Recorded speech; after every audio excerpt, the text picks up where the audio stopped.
Hezbollah প্রধান হাসান নাসরুল্লাহকে হত্যার বদলা নিতে ইসরায়েলের ভূখণ্ডে হামলা শুরু করেছে ইরান।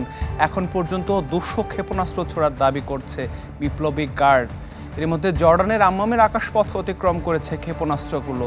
যে কোনো মুহূর্তে আঘাত হানতে পারে সেখানে।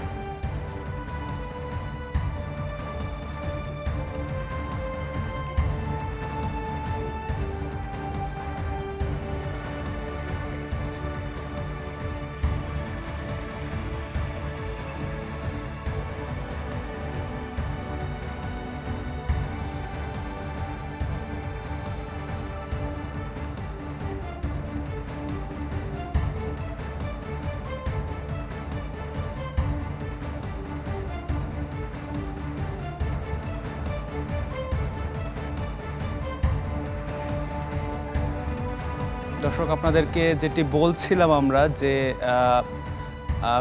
ইসরায়েলের মাটিতে ক্ষেপণাস্ত্র হামলা চালিয়েছে ইরান, সেই দাবি কিন্তু করছে ইরানের পক্ষ থেকে। তেল আবিব সেটি দাবি করেছে। আমরা একটু আপনাদেরকে সেটি দেখানোর চেষ্টা করছি সরাসরি।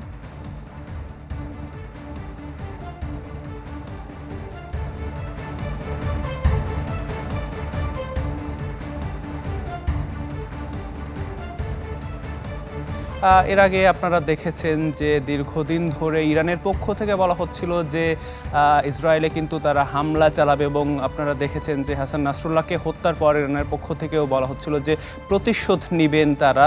এবং এরই মধ্যে ইরানের পক্ষ থেকে দাবি করা হয়েছে যে ইসরায়েলের মাটিতে তারা ক্ষেপণাস্ত্র হামলা চালিয়েছেন। আমরা একটু আপনাদেরকে সেটি দেখানোর চেষ্টা করছিলাম যে কোনো মুহূর্তে তারা কিন্তু সেখানে আরও আঘাত হানতে পারেন বলেই বলা হচ্ছে। আমরা আপনাদেরকে সেটি দেখানোর চেষ্টা করছি। এখন পর্যন্ত বলা হচ্ছে যে 200 ক্ষেপণাস্ত্র ইসরায়েলের মাটিতে ছোড়া হয়েছে, সেটি কিন্তু দাবি করেছে বিপ্লবী গার্ড।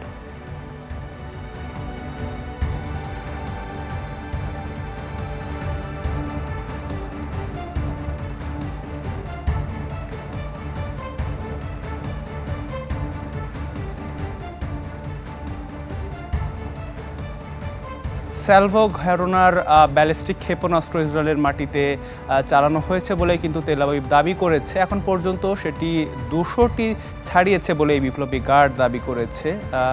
এটি আপনাদেরকে আমরা একটু দেখানোর চেষ্টা করছিলাম।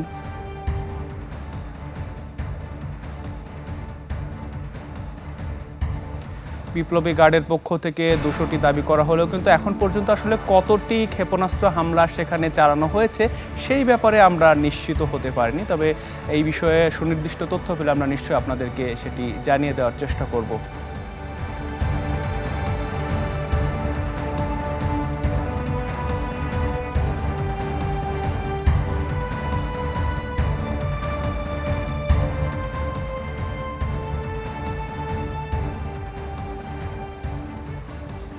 দর্শক, আপনাদেরকে আমরা দেখানোর চেষ্টা করছিলাম যে ইসরায়েলের মাটিতে ইরানের পক্ষ থেকে ক্ষেপণাস্ত্র হামলা চালানো হয়েছে, সেই বিষয়ে সবশেষ পরিস্থিতি আপনাদেরকে আমরা জানানোর চেষ্টা করছিলাম।